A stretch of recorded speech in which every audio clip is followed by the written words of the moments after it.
This is the Can Crushers Wrestling Podcast.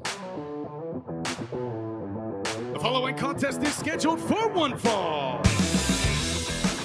Let's go nuts! It's Jimmy Nuts! Drive out with a car! With your hosts, Mark Martinez. Remember, just because you're trash doesn't mean you can't do great things. And the English Professor. It's called a garbage can, not a garbage cannot. Hey, this is former WWE superstar Duke, the Dumpster Drosy, and you are listening to the Can Crushers Podcast. Wait, what's going on? Can Crushers on a Saturday? They do Sundays and Wednesdays, or Wednesdays and Sundays, depending on how you're looking at it. What are they doing on a Saturday? Normally they're drinking or collecting garbage, or what is going on? That's right. I'm your host, Mark Martinez, and we needed to get this show out. Recently, I sat down with team leader, the head honcho of RetroSoft Studios, the man that's bringing the sequel to the 1991 WrestleFest game that we all spent millions and millions of dollars on at an arcade, a pizza shop, a mall, whatever. It's Mr. Michael Hermann, who's coming on Can Crushers to talk about RetroMania Wrestling. Guys, I'm going to spill the beans. Some of this stuff that we talk about during the interview is unbelievable. You hear me mark out. Yes, I'm aptly named. Thank you, Mom, for naming me Mark, because that's just what I am. I am a huge Mark. And it's about video games. It's about wrestling. It's about so much stuff in my life. Come on, you guys have been with us now for years, and you've caught on that I'm just a nerd that loves stuff. When you hear some of the things that Mr. Hermann has coming in the near future, he drops a bombshell about one of the big things that's going on, and I'm going to leave it at that. But he also gives praise to his staff about how much they've dedicated their life to this game. This is I don't want to say a side project, but it's a passion. It is something that they really want to put together. And we find out much more about what's going on with RetroMania right now. But before we get into that, let's send it out to Al Snow to talk about our great sponsor, Collar and Elbow. Guys, you know about the hats, the hoodies, the tees, everything that Collar and Elbow has to offer. Just get out there. Support Collar and Elbow. And when you check out, use a promo code CAN Crushers, capital C in Can, capital C in Crushers, and then you'll get that extra 10% off your entire order. And it also helps kick some money back to us so we can do great things like talk to wrestlers around the world via Skype that we have stuff going on with, or get team leaders from RetroSoft Mania and RetroMania on here. And guys, you can just tell I'm really excited for this interview with Mr. Michael Hermann. So no more beating around the bush. Let's send it out to Al. He'll tell you about Collar and Elbow, and then we'll be back with the interview. Wrestling. A love and a passion we all share. I've started a wrestling brand. The wrestling brand. A brand founded on the aspects of wrestling. Two entities working together to create a product that connect emotionally for people everywhere. Collar and Elbow is the brand. Passion and love for wrestling is the drive. I am Al Snow, and this is Collar and Elbow, the wrestling brand.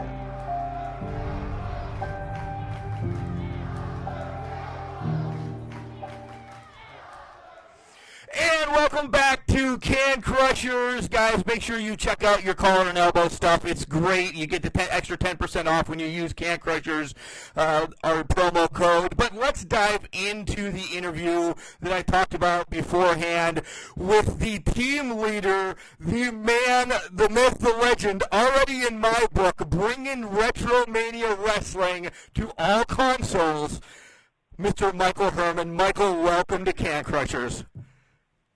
Thanks for having me. It's a pleasure to be on with you guys. I'm super excited about this game. I was young in 91. I dumped a ton of money into WrestleFest. I'm guessing you did too to make a game like this, right? Yeah, without a doubt. I mean, that was my game growing up. I was a teenager at the time, and I played it every time. That's the first game I went to whenever I went to an arcade was WrestleFest. And before that it was, Superstars, but WrestleFest was the one. Absolutely. Yeah, WrestleFest was the one. Who were you when you played WrestleFest? So my go-to tag team was typically Jake the Snake and $1 Million Man. I was a heel tag team. I loved the $1 Million Dream in the game and the DDT. They were my two favorite moves. Now, typically, I would not be the $1 Million Man in the Royal Rumble because he didn't have a body slam to throw somebody over the top rope. So that was kind of a drawback of being him. So I'd typically be Jake the Snake in a Royal Rumble. Mr. Perfect was also my buddy that I played with a lot would be Mr. Perfect. So sometimes it would be Jake and Mr. Perfect in a tag team match as well. But those, I would say $1 Million Man and Jake the Snake were my two favorites. I'll agree with you on Jake, but I'm with your buddy. I always took Mr. Perfect because he was perfect. He was absolutely perfect. Yeah, you can't go wrong. You cannot go wrong with Mr. Perfect. There's nothing he couldn't do. No, he was priceless. Priceless. Before we dive into the game, because there's so many questions about that, let's give some props to you for bringing in this game. What are we calling this? The official sequel? Is that what we're dubbing it? Yes, it's the official sequel to WrestleFest, RetroMania Wrestling. So, it's funny. We initially we didn't, because one of the things when we announced we were the official sequel, they're like, well, why don't you call yourself WrestleFest 2? Well, that deal to get done, to be able to call ourselves the official sequel, took, months to negotiate and get the rights to do that. And also, within those rights, we also got the rights to the Matt Mania video game IP as well. So it's just we had already started the marketing for RetroMania, and I do like the RetroMania name. But we are the official sequel to WrestleFest. The look is going to look very similar to that, such as the entrances that go down. Our gameplay borrows from that. I would say we're kind of a hybrid between Fire Pro and WrestleFest. So nice. We take the nice pick up and play aspects of WrestleFest, but we have a little more depth than the original game did. Oh, yeah, we see that for sure already. Let's talk about your wrestling passion. We talked about the $1 Million Dream and Jake the Snake, but who introduced you to wrestling? Because you have to love wrestling as a child to play WrestleFest. Yep. Yeah, so I grew up outside of Philadelphia. So we had on television, I didn't have cable television, so I didn't get TBS or TNT or any of that, but I had Channel 17, for anyone listening, if they're outside Philly, knows, at 1 o'clock was Worldwide Wrestling. So it was the NWA brand. That was the first wrestling I saw. So I grew up, the first, I think, show I watched was the Rock and Roll Express. Great. And Dusty Rhodes. It's just saying probably 1985, I want to say. Magnum TA, I was probably my favorite wrestler growing up. Nikita Koloff. Ivan Koloff, Crusher Khrushchev, obviously Ric Flair and the Four Horsemen. So I grew up initially watching NWA, and it's funny, I had a neighbor one house away who grew up watching WWF, and we would talk about wrestling, and at the time, being I was 10, I didn't really understand that there were two different wrestling. He's like, oh, I love the Junkyard Dog. I'm like, I've never even heard of the Junkyard Dog. I don't even know what you're talking about. Who's the Junkyard Dog, And I just didn't get, at the 11 a.m. was Superstars was on. So it took me a couple of weeks before we both realized, there's two different, leagues or promoting. We didn't call them promotions then, there are two different leagues of wrestling. And one was the NWA and one was the WWF. And so I then started watching both of them. And then UWF came on like a UHF channel at like 11 p.m. that I started watching that, and that was the Bill Watts promotion with Hacksaw Jim Duggan, Dr. Death, Ted DiBiase, which is where I first saw him. I remember I saw Jake the Snake Roberts with Ric Flair, which I didn't really understand because Jake the Snake was in WWF at the time, and I guess it was an older match or something. But, I just loved wrestling. I would watch anything. World Class was on at like midnight on some Saturdays on some channel. I would watch that. So anything and everything I would watch from 10 to probably 20, those 10 years of my life, I religiously watched. And then when I started working as an accountant, I kind of didn't have as much time and then got married. So I would always stay connected to wrestling and know who the champions were and what was going on. But I wasn't as much of a hardcore watching it then until we started making the game. So now I watch it a ton again. Well, we'll transition right into that right now. Are you watching you're busy, trust me, I know. Are you watching everything you possibly can? Everybody's busy, right? Right? Are you watching everything you possibly can? I watch, obviously we have the NWA license in our game. So, and NWA is the first thing I grew up watching. So I love what they're doing, what Billy Corgan and Dave Lagan are doing there. We worked out a deal with those guys, great to deal with. And, they kind of fit what they're doing and what we're doing. Really, it's good symmetry. We really fit together. Or synergy, I should say, not symmetry. Synergy. So I love the NWA stuff. It's an hour. Now I have 3 kids. I'm married. And this isn't my only thing I do is the video game. I co-own another company as well, which does accounting and finance software, which kind of pays the bills. And I do enjoy doing that as well. It's not as fun as making a video game about wrestling, but you do what you can, right? But so I like the NWA. I like Ring of Honor, Impact. I like the kind of the shorter shows actually, just because it's tough to sit down for 3 hours and watch Raw. It really is.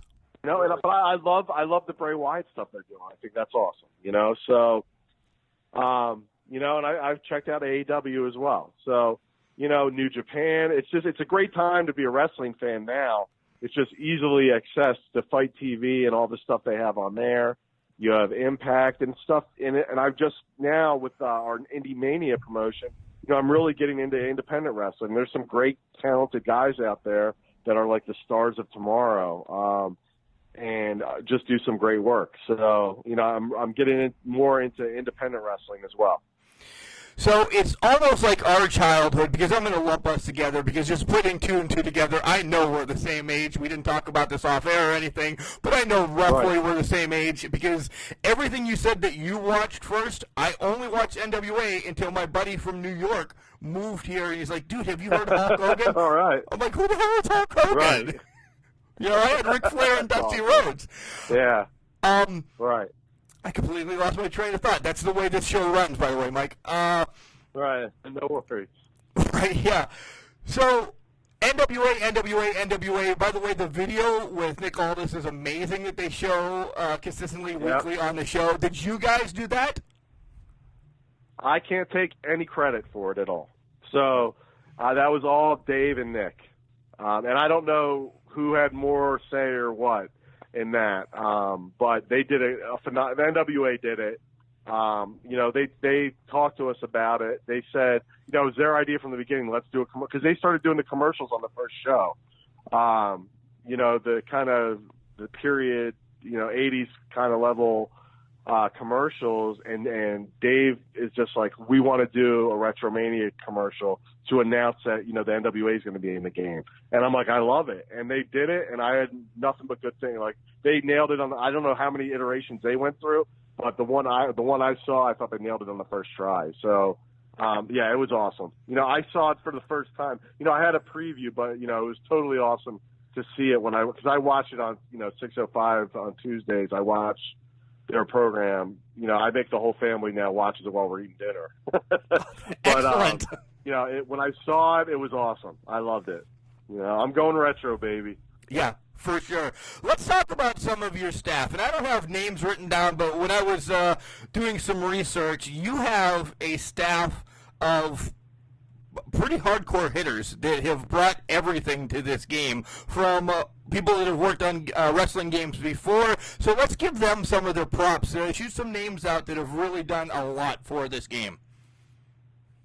Yeah, so, I got kind of lucky in who I've got to work for. So I have the least amount of video game development experience on my team, really. So to start, Mike Archer, who is used to work for WWE for 10 plus years, at least over 10 years. And then he also worked for Acclaim Entertainment, worked on some of the Legends of Wrestling games, and just a bunch of, not just wrestling games, but all kinds of Major League Baseball, a bunch of other games that he's worked on and continues to work on as a consultant. He works, he's a consultant for me, and it's just been somebody I've been able to lean on with not only wrestling ties, but video game publishing experience. Has a very well-connected person and just a great person overall. We share a lot of the same interests, and, I contacted him via LinkedIn. We had lunch and hit it off, and then he's like, I want to be involved. And it's just the rest, he's just been my kind of right-hand man I'm able to bounce anything off of. So he's been integral in getting to where we're at now. And then my social media guy, Mike T, has been phenomenal. So for any of those who don't follow us that are listening to this, I definitely suggest follow at RetroSoft Studio on Twitter, Instagram, Facebook. He is responsible for almost all of our posts.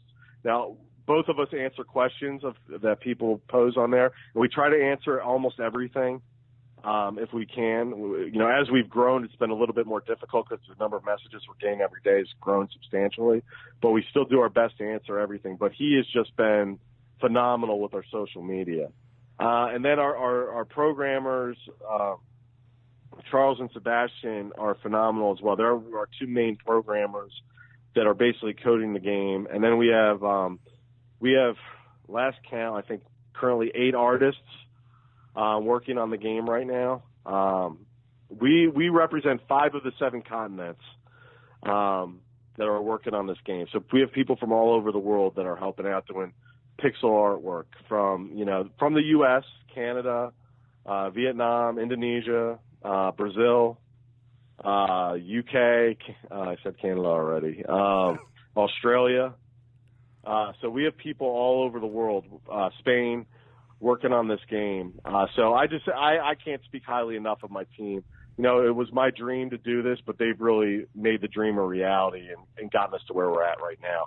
And I feel like we still have a lot to do, but we've gotten so much done with the game so far. So it's all coming together. It is. Everything that I see that you guys have done some, I want to say maybe some demo gamings here and there. I saw Tommy Dreamer already playing the game, so I was pretty jealous of him. Yep. Yeah, so we've gone to a couple gaming conventions, a couple Comic-Cons, a couple independent wrestling shows to basically have people play test the game. And I'll tell you, the first one we went to was back in June. It was Too Many Games out in Oaks, Pennsylvania, outside of Philadelphia. And that was the first time anyone other than like my kids and our developers had played the game. So I was super nervous going into that. One, no one was going to want to play it. People would just walk by us. And 2, if they did play it, they wouldn't like it. But it was the complete opposite. We had nothing but great response there. People see the big sign that we had up because our artist who did the caricature artwork just did a phenomenal job on all the wrestlers that are in the game. If you like wrestling, you came over to play it. So everyone already kind of was at a video game convention. They saw wrestling. They were immediately drawn to it because they're wrestling fans. They all really loved it. And then we had Tommy Dreamer was there on Saturday signing autographs, and he played against a couple people there. So it was just awesome. So it's been really well received so far. And we keep honing in on that gameplay and making sure it's fun to play. And I actually prefer it over WrestleFest now. So wow. We still have a ton to do, a lot more characters. But, the thing is, with today's technology, we're not under the same constraints that the people were when they made WrestleFest, right? We don't have to worry about the number of colors on the screen.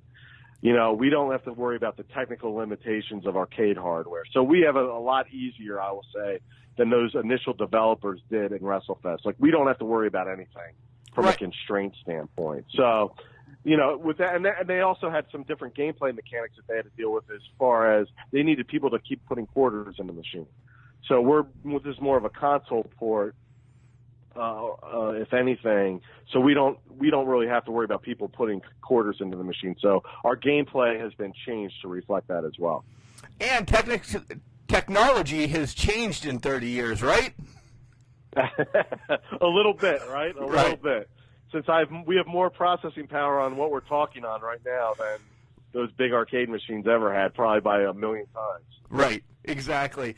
So before we dive into the game, and I know this is going to be a question you're like, dude, give us a minute. RetroSoft, I mean, you have RetroMania Wrestling going right now, and it's already been announced that there's probably going to be DLCs, and we'll get into that in a second. Can we look forward to any other games in the near future, in the far future? Is there something that you want to tackle down the line besides wrestling?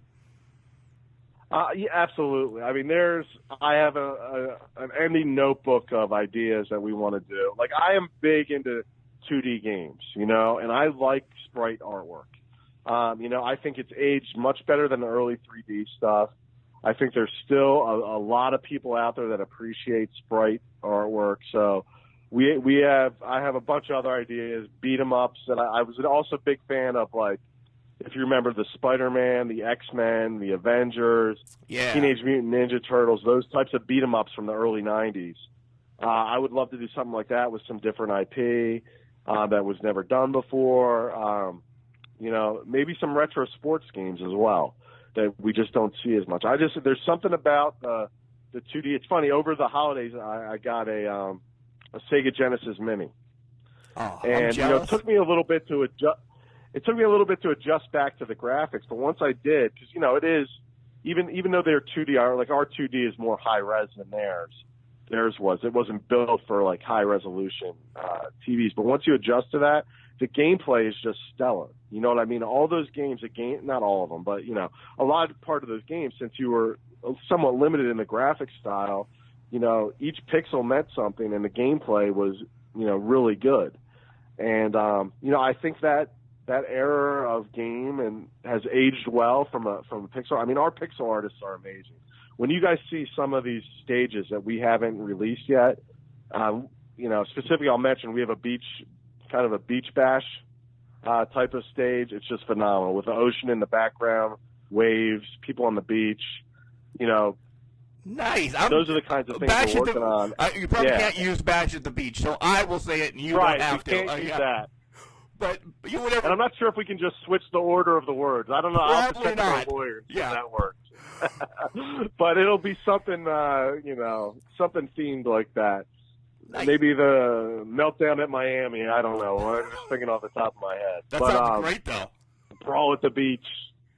Who knows? But yeah, we're just that pixel artwork style I love. So yeah, I think that was kind of another long-winded answer by me. But yeah, definitely we have a lot of other ideas. But right now we're super focused on just making sure we knock the first one out of the park. And we talked a little bit off air about this, so I'll bring this question right back around to you and let you give that long-winded answer again. It says roughly first quarter, so when are we actually looking at this? Because, there's been, I'll throw this out there before you answer. I have not bought 2K in years. Once they threw that the women were a big part of the storyline, I'm like, oh, man, we're a huge Bailey fan in this household. I like Sasha. I'm like, I got to get this. This was the first time I got a 2K game in, 5 years. And I'm hating myself. And I don't want you to say anything to that to get in trouble, so it's all on me. And I'm hating myself that I bought that. So we don't need to rush this to get it correct, right? Right, yeah. So, we're still trying to hit, end of March, early April. That's our goal. That's what we're marching to right now. But with that said, if it's not ready, I have no problem pushing it back. I know people don't like push, but that's one reason we're not announcing an actual date, because I don't want once I put the date out there, I want to make sure we're going to hit that date. And I have a history just with my background's in software engineering. I have a history of running consulting projects and having go live dates and go live dates getting pushed, and it happens a lot.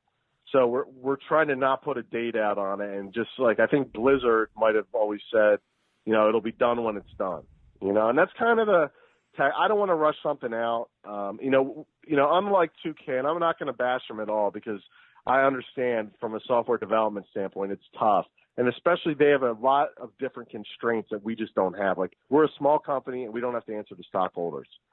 So, there's a lot of business pieces to that we just don't have to deal with that they do. So I can't imagine. I think they switched developers midstream or early in the year. So they had a lot of other stuff going on. Not to make excuses for them, but just a game of their magnitude is a huge undertaking, and they don't have the luxury to say, well, we'll just ship it next month instead. Right. That's a luxury we do. Luckily, we have that luxury, so we can say, well, we'll ship it when it's done. But with that said, I don't want to drag on. I don't want to be Duke Nukem forever either. You know what I mean? So we're working hard to get it done as quickly as possible, but we're not sacrificing quality. Right. The only stockholder you have to worry about is your wife, correct? Let's shoot that right there. You got that right. You got that right. So the NWA commercial with Nick Aldis, he talks about the gameplay. So let's dive into that real quick. I hate, again, I'm going to be the basher or the bearer of bad news. I hate to say that, but I hate doing 6 different things to get a punch. Are we going to be button smashing on this? Is this what it's going to be, old school? Yeah, so there's button smashing. It borrows a little bit from all the, the late 80s, early 90s arcade games, or not even just arcade games, 2D wrestling games, right? So you can throw in tag team wrestling, pro wrestling from Nintendo, Mat Mania, Superstar WrestleFest, Saturday Night Slam Masters, Mat Mania, 3-count bout. I played all of them. I was fans of all of them. Now, some of them I like better than others. Obviously, WrestleFest was my favorite. So we borrow a lot from WrestleFest, but you'll see some elements of WrestleFest where we have some button mashing, we have some randomness added into there. So it's not going to be, a super, if you're the best game, you're always going to win kind of thing. There's surprise in there. So one of the mechanics I'll talk about is our pinning mechanic, right? So you have a progression of moves where, similar to WrestleFest and Fire Pro, you can't really do your finisher right off the bat. You can try occasionally, very rarely you'll hit it. I think in the original WrestleFest you could never do the finisher right off the bat. Never. I think we have a very small percentage chance that you could do it. Now, so we have something at the end, like a near fall mechanic. So there's still a random chance that you'll kick out even with no energy. Okay. And when it happens, even now we're testing that, and it's like it's a pop every time it happens. You're like, oh, he kicked out. And we've seen it. It was so cool to see this play out when we were watching people play the game, where 2 people were playing the game and they had played 3 matches and the winner won. And on that 4th match, the guy thought he was done and he kicks out. Everybody goes nuts. You get a little bit of an advantage for a short amount of time. So we're playing around with mechanics like that. But there's definitely still that button mashing aspect to it, where if you go to it auto grapples. There's no grapple button like the Aki engine. It's similar to Pro Wrestling, WrestleFest, Fire Pro, where you auto grapple. But there is there's a slight timing thing with a bit of randomness to it, or it goes to the trading punches a la WrestleFest, and then it's a button smasher. Nice. So, and then there's reversals or button smashing. There's no timing to the reversals or anything like that. It's basically button smashing and a little bit of randomness to it, which we're trying to appeal to people that don't want to go through 8 different buttons and figure out how to do every single move. There's a game like that, and I think they do it when it's working right. They do it well. Take the bugs out of account. I've enjoyed the 2K games. And I think I like some of their engines, and they're robust and they're deep. But there's already a game for that. We're not going to be as deep as that, but we're going to be deeper than WrestleFest. So, Nice. So let's talk about some of the matches now. We're going to have the one-on-ones, the tag teams. Are we going to get anything like hardcore? Do we get a steel cage? Do we get some chairs outside? I mean, I'm throwing everything in the mix of it, but you know where I'm going. Yeah. So, I mean, the quick answer is if it's in wrestling, I want to add it to the game. Now, we do have some constraints to that answer, but we already have cages, artwork done. We have chairs in there. We want to add additional weapons. I'm sure at some point we'll end up with barbed wire in there. That it's funny. One of the things we're looking into now is just how it affects the rating of the game. Things, I didn't think of as a fan of wrestling games, but now I'm thinking of one as an owner of a company and saying, do we want to keep it as E? I don't even know if we can get an E on a fighting game, period. But I don't think anymore. Yeah, so since it's a fighting game, we're already going to be teen probably, but or 13, whatever it is. But everything's on the table. One of the things I'm looking at is a scaffold match. Can we do that in 2D and it'd be fun? And really what it comes down to is it fun? Every single feature that we have a list that we want to add, the first question that we ask ourselves is, will it be fun if we add this feature? And can we implement it so it is fun? So there are some, in 2D space, you do have some limits. So, for example, the classic, and I don't even know if I won't say the name, but a double cage right match, right, against each other, okay? That WWE and NXT has now. Yes, everybody knows. Yeah. Right, yeah. So I want to do something like that, but is it going to be fun? We're going to have to zoom out to get both cages in scope, because think about it, if two people are playing on the couch with each other and one person's in the left cage and the other person's in the right cage, it won't be zoomed out too far for that to be a fun match. You know what I mean? Now, it may work in a single-player game where you can zoom in on just the one player and he doesn't necessarily need to see what's in the other cage. So that's the kind of stuff we're playing with. But trust me, if we can do it and it's fun, we're going to put it in. So we have, the elimination-type tag matches, our Retro Rumble, is going to be in there. So that's your typical Rumble style battle royal. And we're trying to work definitely 6 characters in the ring at once. We're going to try to do 8. Now, our ring dimensions are more like WrestleFest, so it's a little smaller ring in comparison to the character sprites because we like the bigger style character sprites that WrestleFest had. So if we can get 8 people in there and it's still fun, we'll do 8. If not, we'll limit it to 6.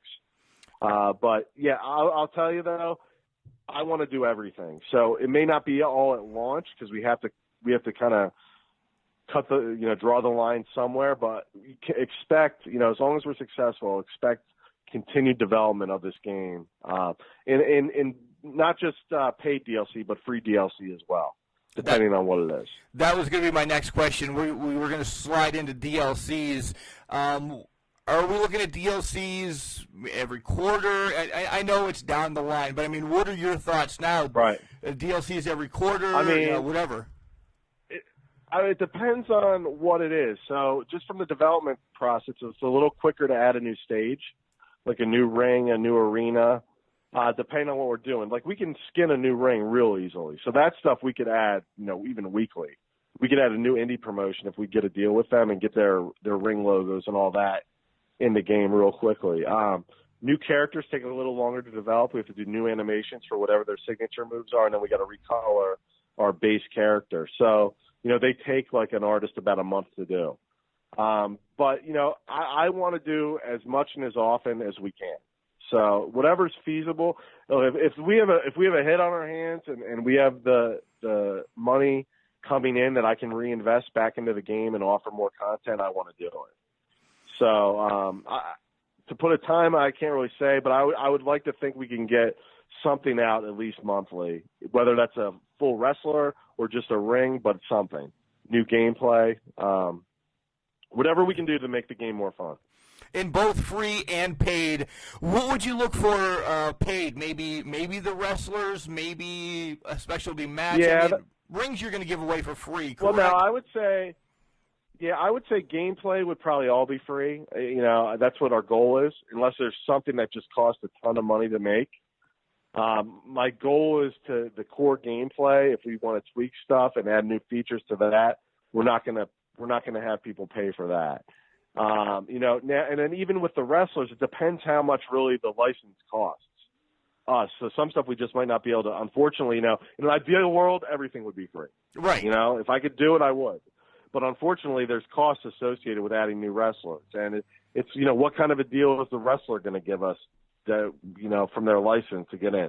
I think from independent wrestlers, they're a little easier to work with financially speaking, where we can make it worth their while to let us have their likeness for a smaller amount than somebody who's been in the WWE before, or been in a major promotion before, who, they have a little more name recognition, so we have to pay a little more for that, So it depends. I'm kind of not answering the question, but, I am put it this way, I am very aware of not liking people who DLC you to death with paid DLC.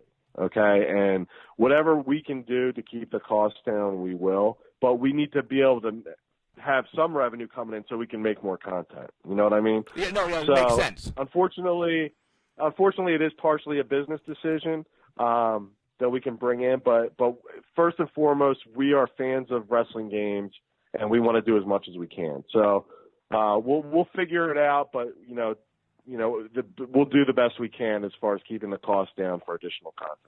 So this is a game, and there's so much more to talk about, but this is a game that is going to be a lifespan of years. It's not going to be next year a new one coming out. This is a decade game, possibly, right? It could be. It'll get to a point where we may want to make some changes to the core engine where we may want to do a new game, right? But I would say we're definitely not going to do one every year. That I can definitely rule out. But, with that said, there may be a lot of new features we want to add, and a sequel may work better than trying to shoehorn something in programmatically into the original code. There may be, just something we want to rewrite, and then we maybe do RetroMania 2, That's good. But I would definitely say we're definitely not going to have one every year. I will say that. Okay. Local or just online? Are we going to have both plays? That this 42-year-old guy can just sit at home and play by himself and don't worry about kids kicking my ass over and over? So we're definitely going to have it's going to be couch co-op at launch, but we've already started working on online play. It's very buggy right now, and I think it's going to take a little bit longer. We're going to have to probably get a few more dedicated resources in to really clean up the online code to make sure it's not buggy when we launch it. So I doubt that'll be ready for launch, and I've read so many horror stories and case studies of games launching with buggy online play that really kills the experience for the end users. So I'd rather not have it if it's going to be buggy. But we're definitely working on it. So at some point, a little after launch, we will definitely introduce online play, but it won't be at launch. Okay. All right, let's talk about the roster. And there's one big one right off the bat. We have the Road Warriors. We have Tommy Dreamer. We have the whole BWO. We have Aldis. We have, which we'll break and talk about that in a minute, IndieMania. But there's so many people that have been announced so far. Plus, there's some hidden, with my air quotes, that you guys haven't released yet. My big question is, how do you get Road Warrior Hawk? Like, how does that? Everybody else is alive. That's my big question. Right. Like, how do you get him? Well, Animal owns the rights to both of them. Okay. So I guess he had already worked that out way before, I guess Hawk's been, past, well, probably 10 years ago now at this point. Yeah. If not a little more. I guess Animal had worked that out a long time ago. So he owned the rights to both him and Hawk's likeness. Okay, which I'm excited for. That Thank God. Thank God. Yeah. So. Yeah. Yeah, but they were a must-have. They were the boss of the original game, and those were the first guys we signed. Okay, and then you brought along Tommy Dreamer, which brings on House of Hardcore as well. Are you going to get anybody else that's hardcore without spilling beans that kind of goes hand in hand with Tommy Dreamer? Yeah, I think there's a lot of guys outside of the BWO who are all in ECW together with Tommy there's a lot of other guys that we either want to talk to or have talked to about future DLC. Unfortunately, we have to limit our roster just due to budget constraints, and there's only so many guys we can sign, not just because of the licensing cost, but like I said before, each character, all the artwork has to be done, the animations. Each wrestler in our game is going to have all their signature moves in there. So, we have to animate all those moves. Our roster is going to be 12 to 16 to start, probably closer to 16 than to 12, I'll say that. And so we definitely want to add more of the, I guess the hardcore originals from that Tommy Dreamer group at some point. Absolutely. Nice. But I'll just say Tommy's been awesome. I've met him a couple times now. I've talked to him, and he's been very helpful in our whole process, putting us in touch with a couple of the guys that we ended up signing. So it's just been great. Revert back to Nick Aldis and the NWA, since they're taking a complete liking to this game. Yep. Very NWA heavy. First of all, my favorite set, and I don't know if I'm going to play at the Melee in Miami or whatever we called it a little bit ago. Right. The NWA is unbelievable. It looks spot on from everything that I have seen. Are we going to, I know you can't say yes, Mark, exactly. Could we see some transition down the line of more NWA as well? Because there's a huge, get the pun, question mark that needs to be on this game. Yeah, so I would say I can guarantee you're going to see some more NWA very soon. And but yeah, I think just like I said before, what they're doing and what we're doing in wrestling, we're doing with wrestling video games. You know what I mean? It's kind of the same approach we have. They're a good fit with us. And we absolutely want to add more NWA content to the game. I don't necessarily want to be an NWA only game, just because I think one of the things as wrestling fans, what did we grow up wanting to see, right? Right. Ric Flair versus Hulk Hogan. You know what I mean? And I think it happened too late when it eventually did happen. It didn't necessarily happen the right way. I don't remember the feud being that great. I think it was around 94 or 93 when they finally got in the ring together, and but it just could have been. Imagine if that match would have happened in like 1988, 89. You know what I mean? It's Starrcade. So that's why we're not just gonna. Yeah. So we don't want to just do NWA, but NWA is very important to us, and I just personally I'm a fan of it. So you can bet, as long as we keep working well with the NWA, we're going to keep adding more content to the game from them. So. Yeah, they've been great to deal with. I love the commercial Nick did, and with Dave, and I just love their product. So I can definitely say we're going to be doing more stuff with them. Now let me stir the pot a little bit, and why don't we have any women to start right off the bat? No, that's a good question. It's a fair question. So it really comes down to, unfortunately, we can only do so much in so much time with so much budget, right? So in order to do women, we need women model animations, right? So the way we make our animations is we have 4 basically body types for men. So if we were, our biggest cost in doing this game is the artwork. So we would basically have to double the artwork cost to put women in the game. And I'm self-funding this. I just don't have enough money. I'm not a millionaire. I have a budget for this game that we're sticking to that I think gives us a great roster, a great gameplay, and a great game within the budget that I want to make the game in. And I'm not saying we're cutting corners. It's a very decent financial investment. But in order to do women properly, I need to almost double that, and I just can't do that right now. So the process hopefully goes as we're successful. We make a fun video game that people like to play. We get a little bit of revenue coming back in, and we reinvest that revenue to do the women the right way. So that's not to say that we're not already talking to some women. So it's definitely on our minds. We're definitely already planning for it. It's just a matter of timing is really what it comes down to. Right, and that makes perfect sense because, one spec is I'm not knowing numbers that are $100,000, and you have to double the spec for a woman, so you got $200,000 wrapped up, and you don't have a cent back yet. So I completely understand, but makes perfect sense. Yeah. So and we want to do it right. You know what I mean? I don't want to use a male character and kind of shoehorn it in for a female wrestler. So, you know, we want our women in the game to be women.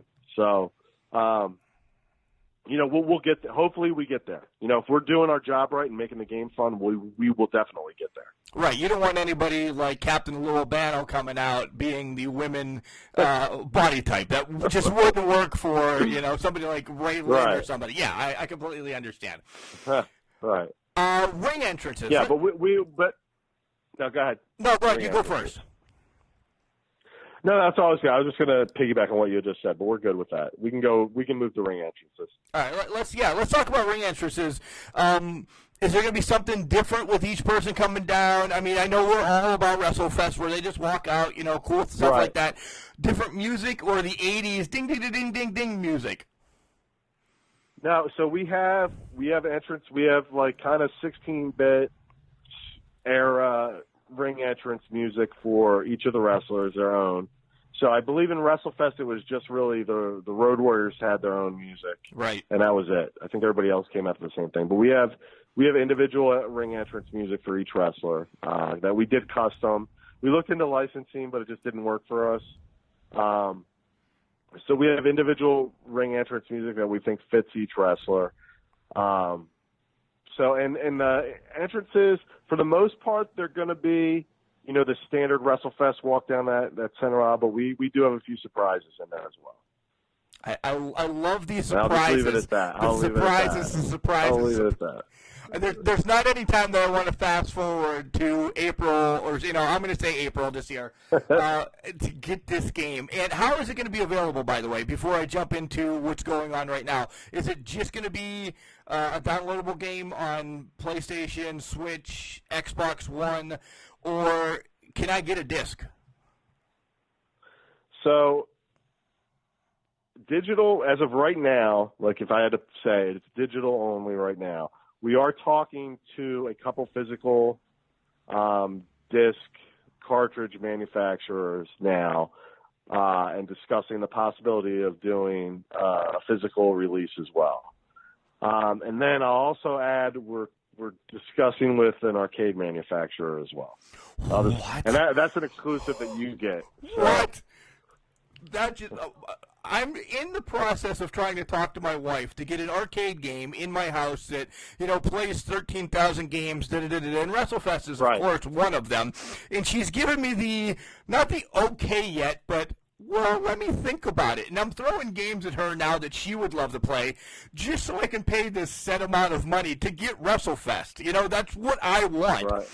And now you announced that this could possibly be an arcade game. You don't know how I'm excited right now. But I also want the graphics. That's why I asked if there's going to be a hard copy, because I've seen the artwork. You know, I'm in the process of ordering shirts and getting this and that, and I love it. I'm a very caricature guy, so I would want the hard copy. Yeah, we have our artist out of Spain did the Fu Essence Studio did the caricature artwork, and they've just done a phenomenal job. Really captures the spirit of the game, and the detail on the caricatures has just been amazing. We've had one done and given to them. They all love them. So nice. That's excellent. And are you going to do that for IndieMania? So the winner definitely, but you know, like so the IndieMania, we have whoever wins the tournament is going to be treated as a full roster member on the game, just like all the other ones. So they'll get their image on the website, a bio on the website, and we're putting some stuff. We have a whole IndieMania page right now, and we're really promoting independent wrestling. You know, I just got into it really when we had this idea. I mean, I followed it in the last couple months. And I've gotten to know some of the independent wrestlers just from meeting them at the shows that I've gone to. And just the stuff they do there for really, you know, smaller crowds, not a ton of money that they're making, but they put on some great performances. They really do. So, we're only going to have one winner right now. I could definitely see a IndieMania DLC full pack being released at some point with additional guys that may not win the tournament but are in it. Some of your higher vote getters. So, yeah, but even in an ideal world, I'd get all 32 of them in the game. If I had the budget to do that, I would do it. I want to grow this roster is one of the big goals I have. But like I said, I keep saying gameplay is going to trump everything initially. So that's where we're focused. We're hyper focused on making sure the game's fun. And I think if we do our job right and the game is fun and people play it, everyone will be hungry for more content. So we'll be able to keep producing that content. And now the question that everybody's asked you probably on every interview or anything, what are we looking price point? I mean, you can't hold you to it, but I mean, roundabout. Right. What are we going to look at roughly? I would say under $30 is the company tagline. So we haven't said it yet, but it'll be under $30. $29.99. Now we're at $29.99, or $24.99 or $19.99. It'll be under $30 though. That's unbelievable with what you have on this game. And we didn't talk about, there is a story mode. And I use this story mode with air quotes, as you can't see me, but I'm still doing it, because you can go after Nick Aldis' title, right? Yeah, so, there's a couple different modes. So the 10 pounds of gold mode is basically your standard fight through the roster, win the championship, right? So that's your 10 pounds of gold mode, excuse me. So, but then in addition to that, we actually have a full-blown story that a writer wrote that you will go through. You'll play as Johnny Retro, a.k.a. John Morrison, a.k.a. Johnny Nitro, a.k.a. Johnny Impact. Johnny Impact. Johnny AEW. Johnny Mundo. Yeah, all that, yeah. Johnny gimmick name, right? So we thought he just changing his name to Retro, we just had a good idea for a story around him, just him being Johnny Retro. We thought it really fit well. I've talked to John on the phone several times. Really cool guy, real nice person, down to earth. Again, and I've been lucky because all these guys have been really great to deal with. And he just announced recently he's going back to WWE, which actually works out really well for us because he'll have even more eyes on him than he already did when he starts being back on TV. Right. So, and our contract was signed well before his. So there's no issues there. But we have a full-blown story where you'll go through, you'll be Johnny Retro coming off an injury, coming back into wrestling, kind of similar to what he's doing now, going back to the WWE, although he'd been wrestling for a while. But in the first place you go is Stevie Richards Fitness to get back in shape. Where else would you go? Right. He's got to do some resistance bands training, and Stevie's got to get him back into shape. So it starts there, and it kind of takes you through different parts of the world. It's more of like a choose your own adventure, but there are a couple different story branches in there. It's nothing too involved, but it's definitely a fun story to go through where you'll play the different type of matches that we offer during the game, and you'll have to make choices, and the outcome of the story will change depending on what choices that you make. So it's not like we're not talking Final Fantasy, or anything like that, but it's a fun, if you're a wrestling fan, there's going to be some special appearances from like kind of auxiliary on the side wrestling personalities that may not be wrestlers but may be involved in wrestling that you're going to see in the story mode. Maybe some special appearances by some other people involved. So we have some cameos in that story mode that we think people are going to enjoy. I don't want to spoil too much, but I think it'll be fun. It'll be fun for people to play. Any other titles involved? Can we go through a gauntlet for tag team titles? Yeah, so we have access to all the NWA championships. We have the Hardcore House of Hardcore championships available to us. So we have those, and they will be featured. One of the things we really want to do, which we already started working on, is for the game to remember who's champion. And so let's say 10 pounds of gold, you go through the first time and you win it with Road Warrior Animal, let's say. and you beat Nick Aldis. Well, the next time you go through 10 pounds of gold mode, now you got to beat Road Warrior Animal. Right? It's Nice. the last match. Nice. I love You know, that. it's things like that. So your local game save or whatever, that's going to keep track of who's champion. So if you go through like what used to be Saturday Night's Main Event mode, but a tag team kind of gauntlet thing, it'll remember who the current champion is, and they'll be the last people you face. Then you'll have versus mode where you can do anything. So you can always just challenge or fight as the champion or challenge the champion through a versus mode. And you'll have full control over that as well. So you said every NWA championship. Are we talking my all-time favorite championship too, the TV title? Hey, they just brought it back. Yeah, that's a right? good enough. That's so a good enough answer for me. I guess we gotta add it. It's a good enough answer for me. You know? So, like I said, I'm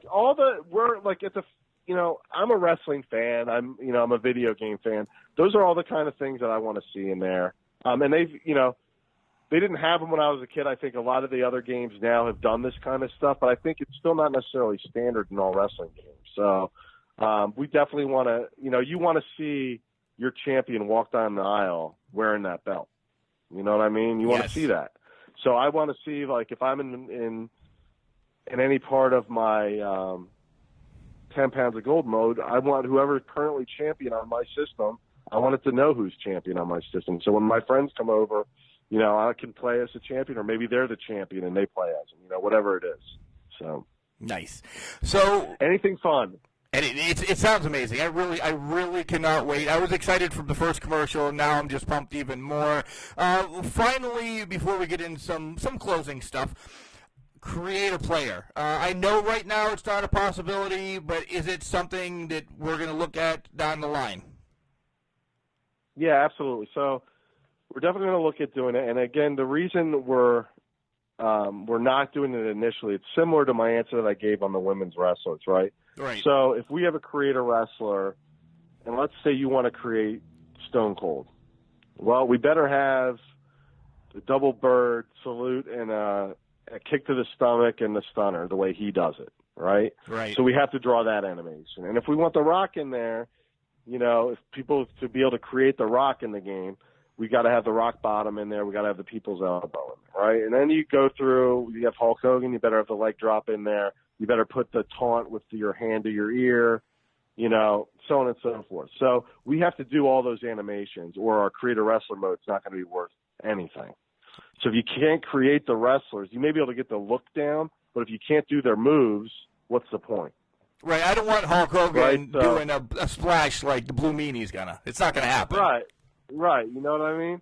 So we have to do a lot more animations to be able to do a creator wrestler mode. So it's just, unfortunately, I may sound like bro. We are a small indie studio. I do have a lot of great people working on this, but at the end of the day, we're not a big company, so we can't. We want to do all that, we just can't do it all at once.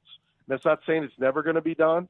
We just need a little bit more time. We can't do a big bang approach and do everything at once on our first go around. You know what I mean? Hey, Rome. We may have to save some stuff. Rome wasn't built in a day, right? Right. Exactly. So, yeah, it would be great to do. And some people say, oh, you have to have creator wrestler, in any wrestling game. But name any other independent wrestling game that's come out. Right. I didn't need creator wrestler in pro wrestling. Oh, good. Yeah. So, but yeah, we're really focused on gameplay. We'll get to the creator wrestler. We want to make sure our gameplay is solid. And we do, the other thing is we like the licensed wrestler approach. One, we want to support those wrestlers that have given us all this entertainment now and in the past. And, they get a paycheck out of this, so they're getting something for us using their license. Whereas the creator wrestlers, those guys aren't getting paid. Now, for The Rock, maybe he doesn't need it.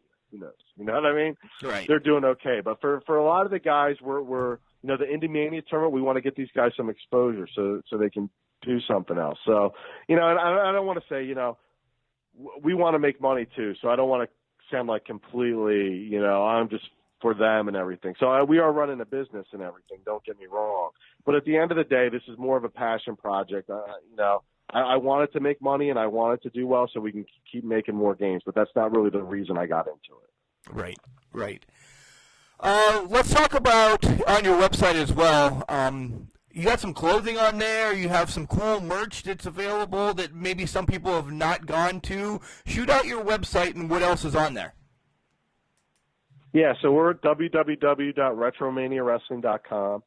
So we have a bunch of different sections. We got a little write-up on like NWA and House of Hardcore as being the promotions in the game. Hopefully that list grows as we go.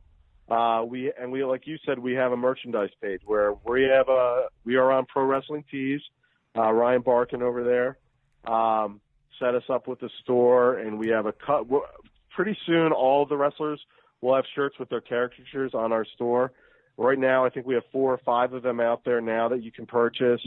And we're not, RetroSoft Studios isn't getting any of the proceeds from that. The wrestlers are getting a piece, and then a portion of that, the wrestlers agreed that we would give to a charity of their choosing. So one of the ones where we've given some money to, not very little bit so far. We haven't sold too many, but is the Valerie Fund, which is our referee Ryan from House of Hardcore. Is a big supporter of the Valerie Fund. They supported him. He's a cancer survivor, and he's really doing everything. He's selling some of the artwork we did and donating all the proceeds to charity to his fund. So we're trying to do a little bit that we can to help the wrestlers make a little extra, and also to do a little bit of charity if we can. Nice. That sounds great. It's always good to give back as well, and huge family supporter of cancer, organizations, as we have that in our family so much. So the Can Crushers will also look into the Valerie Fund as well, guys. Let's give back as well. If it's anything, we can help this out. Hey, every little bit helps, even if we've only sold a couple of shirts, but every little bit helps. And like I said, we're not raising a ton of money, but I just feel like if everybody just does a little bit to help out, it makes a big difference. So. Yeah, what's that saying? Sayings are just popping in my head tonight. Many hands equal less work, or something like that. You know what I'm saying? Yeah, absolutely. Yeah, absolutely. So then, else we have on our webpage, we have IndieMania, all the details on that. So I'm not sure when this is going to be airing online, but throughout January, we're running our IndieMania tournament, and all the details are online. But each night, as we're recording this, Shane Mercer's going up against RJ City for our first round match of the Meanie division. So we're basically, how that works is they're not actually wrestling each other, but fans are voting for the winner, who their most popular wrestler is between those two. And then the fans get a vote. RetroSoft Studios is voting. All the people that work for us were voting and coming to a consensus of who we want. And Dave LaGreca from Busted Open Radio gets a vote as well. So between that, the best 2 out of 3 votes moves on to the next round. And, Mike, let's talk about, you just announced your announce team as well. Pretty excited for that. Is ROH is now into this picture?